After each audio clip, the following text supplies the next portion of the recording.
Hi friends, welcome to Razia Begum channel. Friends, నేను కందిపప్పుతో పప్పు చారు చేస్తున్నాను. ఫ్రెండ్స్, ఇలా చేస్తాను చూడండి. ఫ్రెండ్స్, మునక్కాయ వేసి పప్పు చారు చేస్తున్నాను. చింతపండు నానబెట్టుకున్నాను, పప్పు కడిగి పెట్టుకుంటాను, మునక్కాయ కూడా గిల్లి పెట్టుకున్నాను.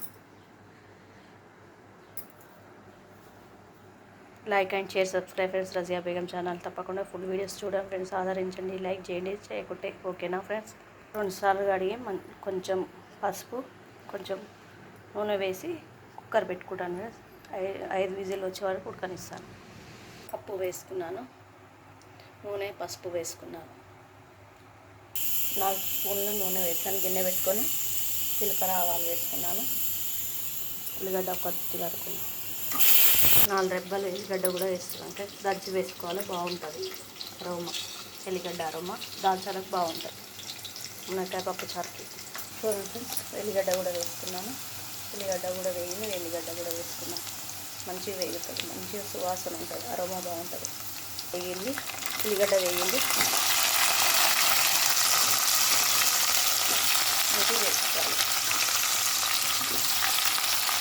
నేను ఉప్పు కూడా వేసుకున్నాను, కరివేపాకు వేసుకుంటున్నాను, పచ్చిమిర్చి కూడా వేసుకున్నాను. టమాటా ఉంటే వేసుకున్నాను. టమాటాలు వేసుకుంటాను, టమాటా వేసుకోండి, బాగుంటుంది. కొన్నిసార్లు ఉన్న దాంట్లోనే కర్రీ చేయడం ఆడవాళ్ళకి మాత్రమే సాధ్యమవుతుంది. ఇంట్లో ఏముంటే దాంతో మనం వంట చేస్తాం కదా ఫ్రెండ్స్. కొన్నిసార్లు అది మాత్రం ఆడవాళ్ళకే సాధ్యం. పసుపు కూడా వేసుకుంటున్నాం, అల్లం వెల్లిగడ్డ వేసుకుంటున్నాం, కారం వేసి పప్పు మంచిగా ఉడికింది.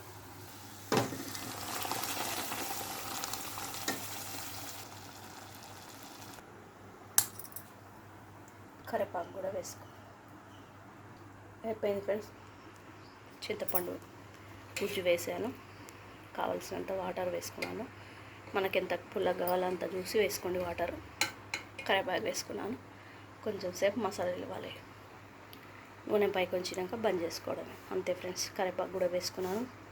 కరివేపాకు వేసుకోండి ఫ్రెండ్స్, వేసుకుంటేనే మంచి టేస్ట్ ఉంటుంది.